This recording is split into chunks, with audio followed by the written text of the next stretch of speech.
Bonjour à toutes et tous. Aujourd'hui, petite vidéo un peu spéciale, puisque je suis revenu à la faculté de sciences de Montpellier, une université où j'ai passé 6 années de ma vie dedans. Ah, quand même. Où t'as gaspillé 6 années. Oui, effectivement, j'en suis sorti avec un magnifique bac plus 2 en 6 ans. Hein, la classe, n'est-ce pas? J'ai quand même fait la 3e année, mais on va passer sur les 2,1 de moyenne. Et bah c'est parti pour une petite visite guidée, même si j'en ai déjà fait une il y a quelques années, sur un style un peu humoristique. On va voir un peu qu'est-ce qui a pu changer depuis, et peut-être des choses dont j'aurais pu en parler avant et que j'ai oublié de le faire ou que je ne savais pas que ça existait. Et puis voilà, on va voir un peu qu'est-ce qui nous attend dans cette faculté de sciences. C'est parti. On part où? Bâtiment géologie? Tout d'abord, montrer une salle où on a filmé 2 vidéos tout à l'heure, un sketch et un cours sur la ligne de vie. Je ne sais pas quelle vidéo sortira la première, mais donc je vais vous montrer un peu un amphithéâtre de la fac, à quoi ça ressemble. C'est presque, ouais, c'est presque un vlog. Ouais. Voilà. On a bien laissé la chaise ici, c'est magnifique. Là, je vous présente. Tout douche, il y a ça. C'est mon canassage. Mais attendez, il y a bien aussi. La petite brosse, hop, on va mettre la deuxième avec. Et oui, c'est important de ranger. Et donc là, c'est le tableau sur lequel j'ai fait mon cours sur la ligne de vie. Voilà, avec l'écrit et tout, et puis voilà, ça, attends, vas-y, je vais faire ranger la chaise. Et t'as la lumière aussi. Pour la planète. Pour la planète.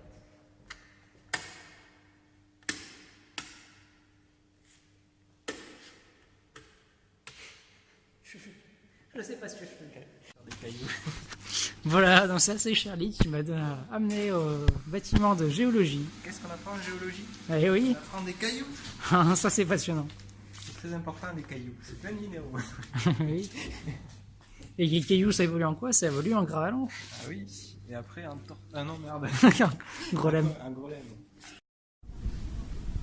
Alors maintenant on va visiter la cafétéria. Avant c'était derrière. Là-haut. Et là-haut. Et maintenant je vous présente la nouvelle cafétéria de la faculté. Ça c'est nouveau, je sais pas. Je cherche même pas. C'est pour des tickets de tram. D'accord. Ah bah tiens, ça s'est fermé. Ah. Mais donc là normalement il y a une espèce de centre de jeu où il y a une table en libre service qui permet des étudiants en master ou autres, s'ils ont des projets de jeux vidéo, puisqu'on a Imagina qui propose de faire ça ici, de proposer aux autres étudiants de la fac de tester leur création. Chose très intéressante. Et je m'y suis attelé d'ailleurs personnellement. Là-bas c'est les toilettes. Photomaton, on va peut-être y aller. À l'étage, qu'est-ce que nous avons? Bonne question. À l'étage, il y a toutes les salles des associations, D'accord. Donc en haut, c'est les assistantes associations. sociales ou des trucs comme ça. Donc là, c'est la partie réserve de nourriture. Restaurant, Voilà. restauration. Un petit accueil, là-haut, on a quoi? C'est les associations. Mais c'est les assos, c'est la même et ça descend par là en fait. Et donc là, c'est la partie cafétéria. Et nous voici à l'endroit où il fut un temps où je pique-niquais. C'est mes modestes marches où avec plusieurs amis j'ai aussi partagé nombre de parties d'ascenseur. Un jeu de cartes fort populaire que j'ai personnellement popularisé. Et il n'y avait rien que ça.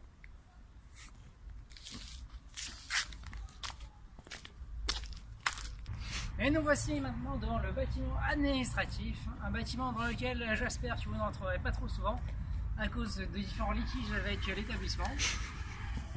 Surtout vu la lenteur des démarches et la motivation des gens qui y travaillent.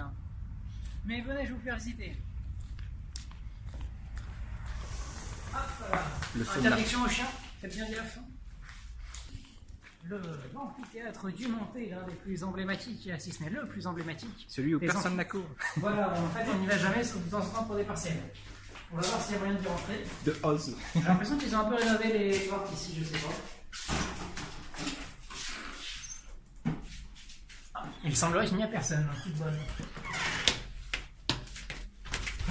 Eh bien oui, nous voici seuls là dans l'amphithéâtre.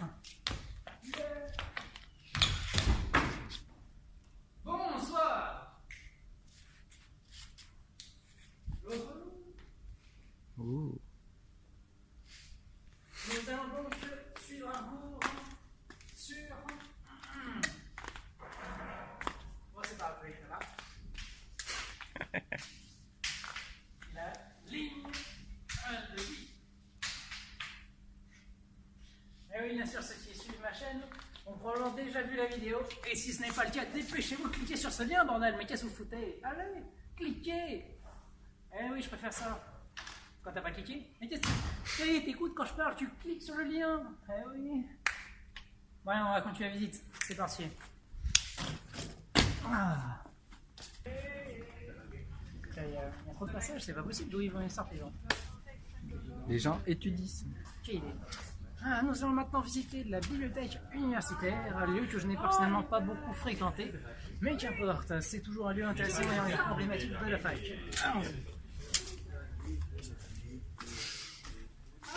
De drôles de sculptures nous attendent ici. Un as magnifique, probablement en caoutchouc, je ne sais pas. Ah, effectivement, c'est du plastique. Attention, faut chuchoter. Ah oui. Faut chuchoter.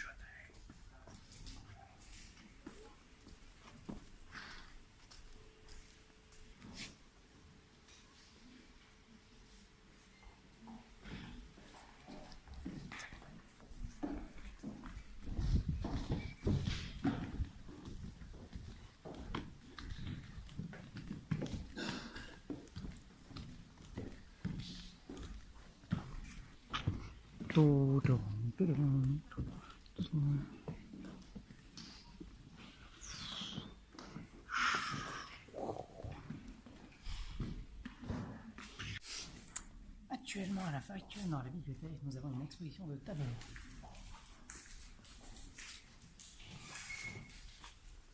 Paysage. Une gueule de con. Joli petit animal. Attention, pas logique. Paysage animal. Ah, il aime bien les animaux et les paysages, c'est facile. Tiens, attends, là, il y en a une pas mal. Ah non, en fait, c'est dommage. Un bel effet de lumière, mais par contre... Je trouve les couleurs jolies. Ouais. Oh. Là, on a un tableau sublime qui représente... Hop là, ici, tableau sublime qui représente un écran LG. Ok. Alors, on va aller voir un professeur de l'université, Monsieur Dicky. On va voir s'il accepte de faire l'interview. J'espère que oui. On va voir ça tout de suite. Bonjour. Donc, vous êtes enseignant à l'université de Montpellier depuis combien d'années? Trop. 30. Je suis arrivé en 82. Voilà, je refuse de compter. 82, 83, 84, ça doit faire 40 ans que je suis prof de maths. Donc, vous enseignez L'informatique. L'informatique, les mathématiques de l'informatique. L'algorithmie. L'algorithmique, surtout, c'est pas les algorithmes, ce qui m'intéressait au départ, c'est ce qu'on ne pouvait pas faire avec les ordinateurs, quand ça coûte trop cher ou quand c'est pas du tout faisable. Et puis bon, ben, quand même, c'est un peu compliqué, donc j'enseigne combien ça coûte. Combien ça coûte en temps. Ah oui. En temps. Donc, M, M2M, M carré. Voilà, c'est ça, exactement. Le problème, c'est ce qui m'intéresse, c'est est-ce que les algorithmes qu'on utilise maintenant, dans 20 ans, on pourra encore les utiliser avec des machines plus rapides et des années beaucoup plus grosses. Ah bah c'est sûr, surtout avec les ordinateurs quantiques, on pourra faire plusieurs... Alors les ordinateurs quantiques, j'en ai entendu parler quand je suis arrivé à la fac. Je ne doute pas que ça arrivera. Ce jour-là, moi, tout ce que j'aurais enseigné ne servira plus à rien. Je ne sais pas ce qui c'est. Ça ne veut pas dire que je suis absolument ravi le jour où ça arrivera. Mais pour l'instant, je ne suis pas très bien fait. Pour espérer que ce soit à la retraite, pour pas avoir tout à refaire. Oh non, au contraire.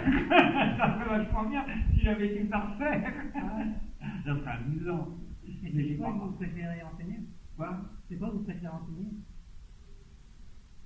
Ben, c'est plutôt qu'est-ce que je n'aime pas enseigner. J'aime enseigner. Je n'aime pas enseigner les trucs très très pratiques parce que quand c'est de la pratique, ben, la seule façon c'est de le faire. Et donc moi je regarde les gens en train de travailler sur les machines et je m'ennuie. Ah donc les TP non, mais... les TP, non, il y a des TP les TP ça peut être très utile pour assimiler, mais il faut que les DST soient... C'est des TP qui sont particulièrement construits, qui ne correspondent pas à des vrais travaux pratiques, c'est des exemples d'école. Les vrais travaux pratiques, apprendre à se servir de logiciels, ben, les gens... non, ils ont besoin de conseils, mais on ne peut pas le faire. Ceux qu'on peut faire tout seul, il faut les faire tout seul. Il y en a aussi beaucoup. Et sinon, c'est pas déstabilisant de voir qu'au fur et à mesure de l'année, les amphis se vident. On fait des Alors, écoutez, au bout de 40 ans, j'en ai l'habitude. Non, c'est pas déstabilisant dès le début. Parce que je vais être très dur, mais pour un très bon qui ne vient pas parce qu'il a compris, j'en ai 25 qui ne comprennent pas, qui ne viennent pas parce qu'ils ne comprennent pas, qui sont perdus. Et pour moi, c'est plus simple de faire cours à des gens qui comprennent qu'à des gens qui ne comprennent pas. Donc, au contraire, c'est plus intéressant au fur et à mesure des semaines. C'est le plus réactif. C'est pas au fur et à mesure. C'est au troisième cours. Au troisième cours. Ceux qui doivent décrocher ont déjà décroché. Voilà. Au troisième cours, ceux qui n'arrivent pas à le suivre. Non, il y en a qui n'arrivent pas à le suivre, qui s'accrochent, et de temps en temps qui y arrivent. C'est ça le problème. Je pense que sur les gens qui décrochent, quand il y a 30 personnes qui décrochent, je pense que 3 ou 4, si elles s'accrochent. Mais je ne sais pas lesquelles. Moi. Je ne sais pas lesquelles, mais 3 ou 4 pourraient quand même se faire le coup. Mais pas que.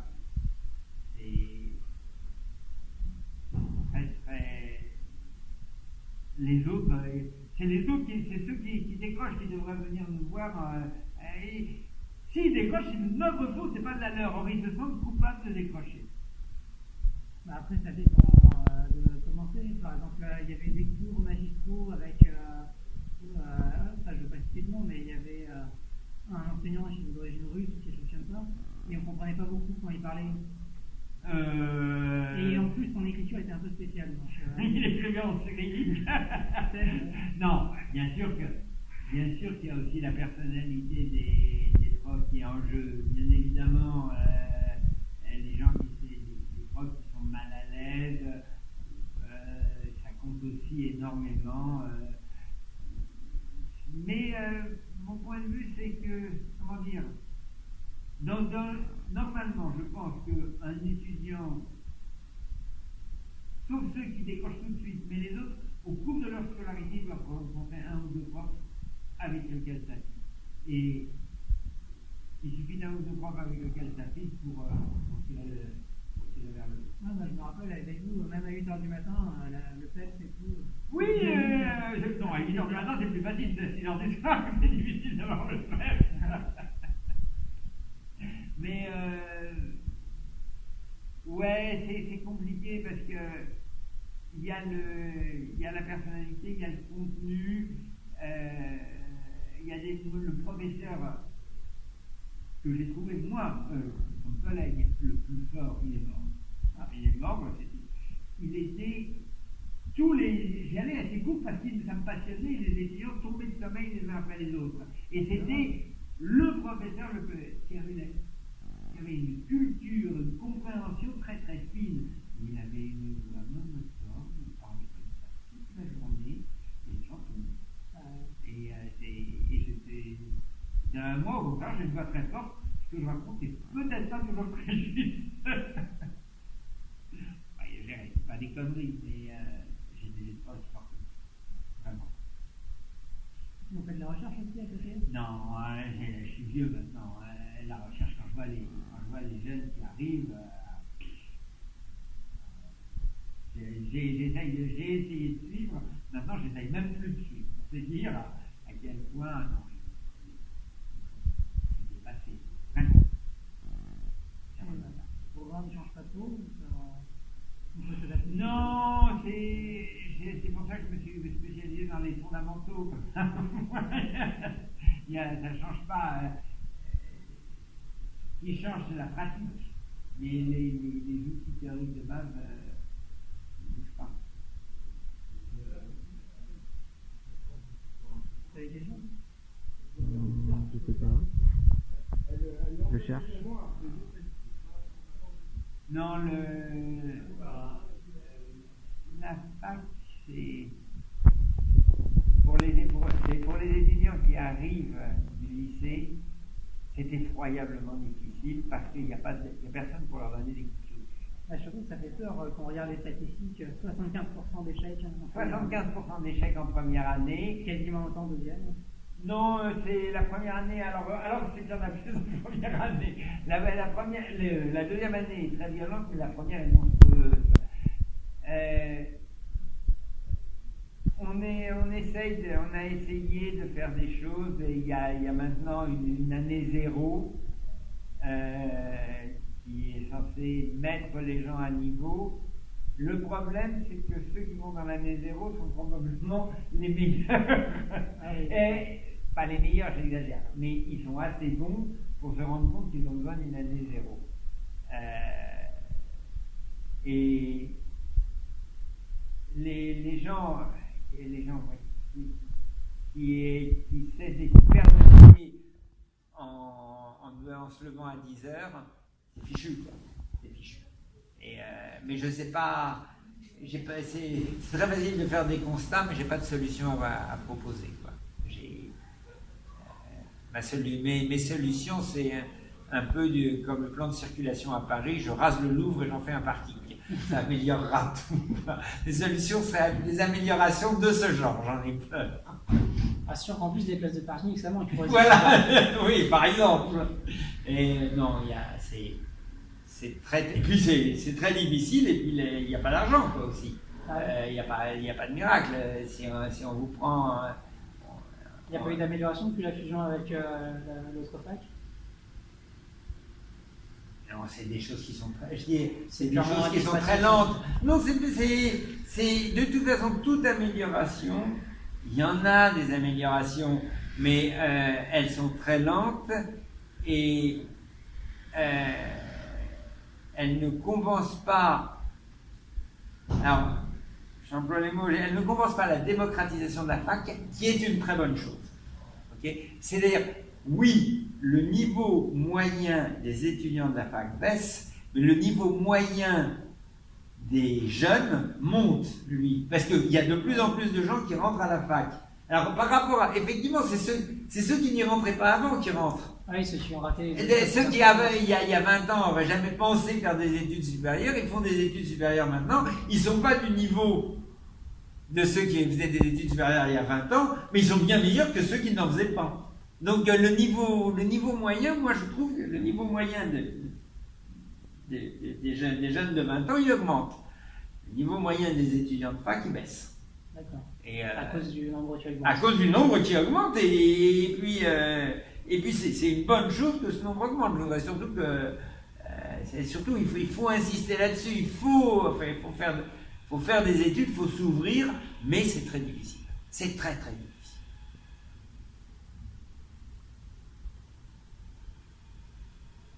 Merci en tout cas de m'avoir regardé cette interview, ça m'a fait beaucoup plaisir. C'est un plaisir aussi, mais surtout être très qualifié d'enseignant emblématique, je ne suis pas convaincu. Ça tourne. Ok.